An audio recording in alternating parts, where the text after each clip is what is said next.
صرف ایک آیت ہے، قرآن مجید کی سورۃ الاعراف آیت نمبر 101، اور آج ہم اسی ایک آیت کے اندر چھپے ہوئے ایک پورے سفر کو سمجھنے کی کوشش کریں گے۔ ایک ایسا سفر جو ایک واضح سچائی سے شروع ہوتا ہے اور ایک بند دل پر آ کر ختم ہوتا ہے۔ تو سوال یہ ہے کہ اس سفر کے موڑ کون سے ہیں؟ وہ کون سی غلطی ہے جو انسان کو اس انجام تک لے جاتی ہے؟ آئیے پہلے اس آیت کو سنتے ہیں۔ اعوذ باللہ من الشیطان الرجیم، بسم اللہ الرحمن الرحیم۔ تلک القری نقص علیک من انبائها ولقد جاءتهم رسلهم بالبینات فما كانوا ليؤمنوا بما كذبوا من قبل كذلك يطبع الله على قلوب الكافرین۔ چلیں اس کو کھولنا شروع کرتے ہیں۔ آیت کا آغاز ہوتا ہے، یہ وہ بستیاں ہیں جن کے کچھ حالات ہم آپ کو سنا رہے ہیں۔ پہلی نظر میں تو یہ ایک تاریخی جملہ لگتا ہے۔ یہاں کن بستیوں کی بات ہو رہی ہے؟ اور یہ قصے سنانے کا مقصد کیا صرف تاریخ یاد دلانا ہے؟ نہیں، بالکل بھی نہیں۔ دیکھیں، یہاں جو وہ بستیوں کا ذکر ہے نا، جی، اس سے مراد وہ پچھلی قومیں ہیں، جیسے قوم نوح، عاد، سمود، اچھا جن کا ذکر اسی صورت میں پہلے گزر چکا ہے۔ اچھا، اور یہ قصے سنانے کا مقصد تاریخ سے کہیں زیادہ گہرا ہے۔ اصل میں اس کے دو بنیادی پہلو ہیں۔ ایک تو یہ پیغمبر اسلام اور ان کے ساتھیوں کے لیے ایک طرح کی تسلی ہے کہ آپ لوگ جن مشکلات اور مخالفت کا سامنا کر رہے ہیں، یہ کوئی نئی بات نہیں ہے۔ حق کی راہ ہمیشہ سے ایسی ہی رہی ہے۔ اچھا، یعنی ایک طرح سے یہ کہا جا رہا ہے کہ آپ اس راستے پر اکیلے نہیں ہیں۔ بالکل۔ اور دوسرا جو زیادہ اہم پہلو ہے، وہ اس وقت کے مخالفین کے لیے ایک انتباہ ہے۔ وارننگ؟ جی، ایک وارننگ۔ یہ ایک آئینے کی طرح ان کے سامنے ماضی کو رکھ رہا ہے کہ دیکھو، جو رویہ آج تم اپنائے ہوئے ہو، یہی رویہ تم سے پہلے والوں نے بھی اپنایا تھا، اور ان کا انجام کیا ہوا۔ تو یہ صرف قصہ نہیں ہے، یہ ایک زندہ مثال ہے جو حال پر تبصرہ کر رہی ہے۔ یہ بہت دلچسپ بات ہے۔ تو یہ صرف ایک کہانی نہیں بلکہ ایک وارننگ ہے، اور اس سے آیت کا اگلا حصہ اور بھی اہم ہو جاتا ہے۔ اور یقیناً ان کے پاس ان کے رسول واضح دلیلیں لے کر آئے تھے۔ یہاں یہ لفظ بینات یعنی واضح دلیلیں استعمال ہوا ہے۔ کیا اس سے مراد صرف وہ بڑے بڑے معجزات ہیں جو ہم کہانیوں میں سنتے ہیں، جیسے سمندر کا پھٹ جانا یا عصا کا سانپ بن جانا؟ یہ ایک بہت عام فہم ہے، لیکن بینات کا دائرہ اس سے کہیں زیادہ وسیع ہے۔ اچھا؟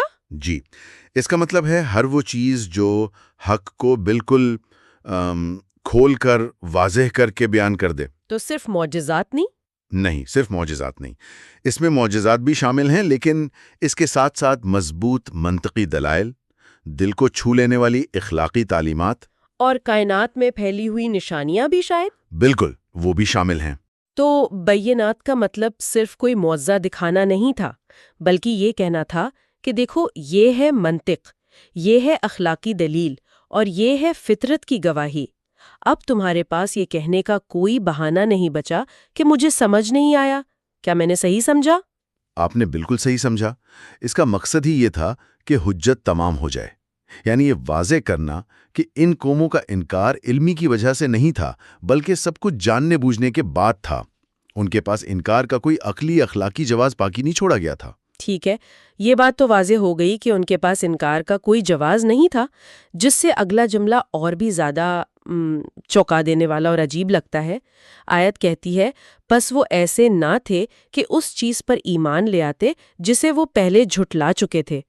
ایک منٹ، یہ بات مجھے تھوڑی کنفیوز کر رہی ہے۔ وہ ایمان نہیں لائے کیونکہ وہ پہلے جھٹلا چکے تھے۔ یہ تو ایک طرح کا سرکولر آرگیومنٹ نہیں لگ رہا؟ مطلب وہ ایمان نہیں لائے کیونکہ وہ ایمان نہیں لائے تھے۔ کیا آپ اسے مزید آسان کر سکتے ہیں؟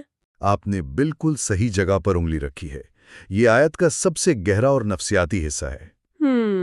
بظاہر یہ جبر یا تقدیر کا معاملہ لگتا ہے، لیکن اصل میں یہ انسانی نفسیات کی ایک بہت بڑی حقیقت کو بیان کر رہا ہے۔ ٹھیک ہے۔ اسے سمجھنے کے لیے ایک لمحے کو سوچیں کہ جب کوئی شخص پہلی بار کسی سچائی کا سامنا کرتا ہے اور اسے رد کر دیتا ہے، ٹھیک ہے، چاہے اپنی انا کی وجہ سے، اپنے ذاتی مفادات کی وجہ سے، یا صرف اس لیے کہ یہ بات اس کے باپ دادا کے طریقے کے خلاف ہے، تو وہ دراصل ایک ذہنی پوزیشن لے لیتا ہے۔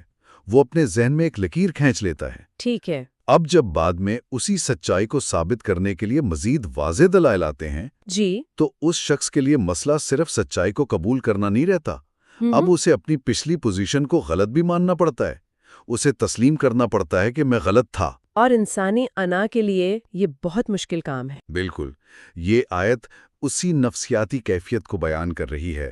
ان کا وہ پہلا انکار اتنا شدید اور بے بنیاد تھا کہ اس نے ان کے ذہن میں ایک بلاک پیدا کر دیا۔ اب وہ اس چیز پر ایمان لانے کے لیے تیار ہی نہیں تھے جسے وہ ایک بار اپنی زبان سے غلط کہہ چکے تھے۔ تو یہ ایک جال تھا؟ جی، ایک جال تھا جس میں وہ خود ہی پھنس گئے تھے۔ یہ تو کمال کی بات ہے۔ یعنی قرآن 1400 سال پہلے ایک نفسیاتی اصول بیان کر رہا ہے جسے آج سائنس کوگنیٹو ڈسوننس کہتی ہے، کہ انسان اپنی غلطی ماننے کے بجائے سچائی کو ہی جھٹلانے لگتا ہے تاکہ اسے ذہنی تکلیف نہ ہو۔ یہ تو بالکل آج کے دور کی بات لگتی ہے، خاص طور پر سوشل میڈیا پر ہونے والی بحثوں میں، جہاں لوگ ثبوت سامنے آنے کے بعد بھی اپنی بات پر اڑے رہتے ہیں۔ بالکل، یہ ایک آفاقی انسانی کمزوری ہے۔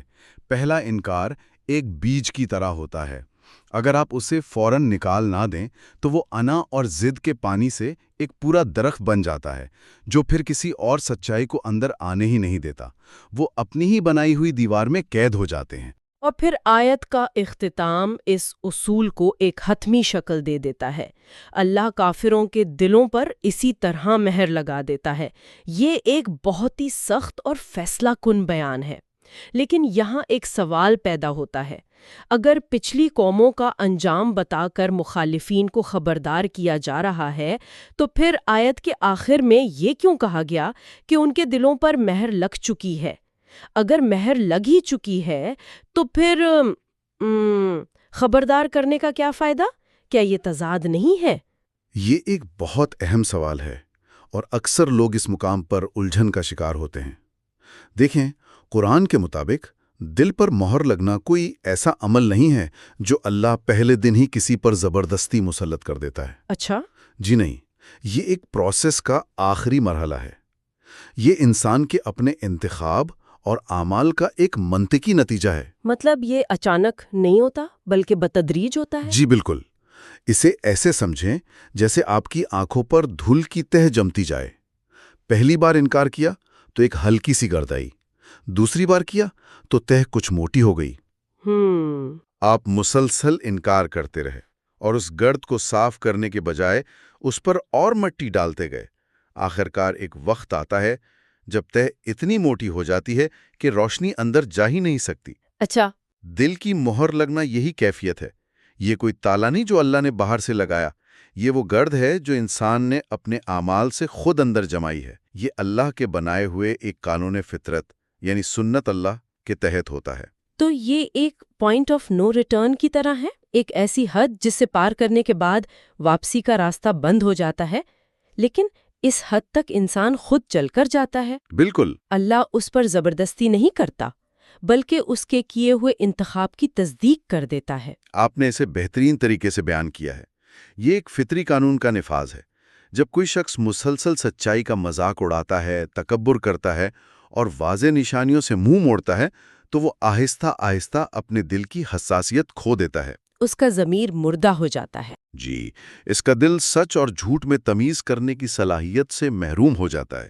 وہ ایک ایسے مقام پر پہنچ جاتا ہے جہاں سچائی اس کے سامنے کھڑی ہو تب بھی اسے نظر نہیں آتی۔ اور اسی کیفیت کا نام دل پر مہر لگنا۔ بالکل، تو یہ مہر اللہ کی طرف سے سزا ضرور ہے، لیکن اس سزا کا سبب انسان کا اپنا مسلسل انکار ہے۔ ٹھیک ہے، آئیے اب اس پورے سفر کو ایک ساتھ جوڑ کر دیکھتے ہیں۔ یہ واقعی ایک خوفناک عمل ہے۔ اگر ہم اس آیت کو ایک کہانی کی طرح دیکھیں تو اس کے مراحل کیا بنتے ہیں؟ اس کے 4 واضح مراحل ہیں جو ایک ترتیب سے چلتے ہیں۔ پہلا مرحلہ، اللہ کی طرف سے ہدایت کا آغاز، اور یہ ہدایت ہمیشہ بینات یعنی کھلی اور واضح نشانیوں کے ساتھ آتی ہے، کسی کو اندھیرے میں نہیں رکھا جاتا۔ صحیح۔ دوسرا مرحلہ، انسانی رد عمل۔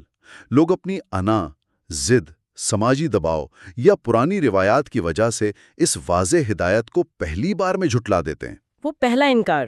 جی، وہ پہلا انکار۔ تیسرا مرحلہ ہے نفسیاتی قید۔ یہ پہلا انکار ایک زنجیر بن جاتا ہے۔ اب وہ ہر نئی دلیل کو اسی پہلے انکار کے چشمے سے دیکھتے ہیں اور رد کرتے جاتے ہیں۔ ان کے دل آہستہ آہستہ سخت ہوتے جاتے ہیں اور سچائی کو قبول کرنے کی صلاحیت ختم ہونے لگتی ہے۔ اور پھر چوتھا مرحلہ؟ اور چوتھا اور آخری مرحلہ، فطری نتیجہ۔ آخرکار ان کے اپنے اعمال کے نتیجے میں وہ اس مقام پر پہنچ جاتے ہیں جسے اللہ کا قانون دلوں پر مہر لگنا کہتا ہے۔ اس مقام پر پہنچ کر ان کے لیے واپسی ناممکن ہو جاتی ہے۔ جب آپ اسے اس طرح مراحل میں بیان کرتے ہیں تو یہ اور بھی زیادہ واضح ہو جاتا ہے کہ ذمہ داری مکمل طور پر انسان پر ہی عائد ہوتی ہے۔ اس آیت میں آج کے دور کے لیے کیا پیغام ہے؟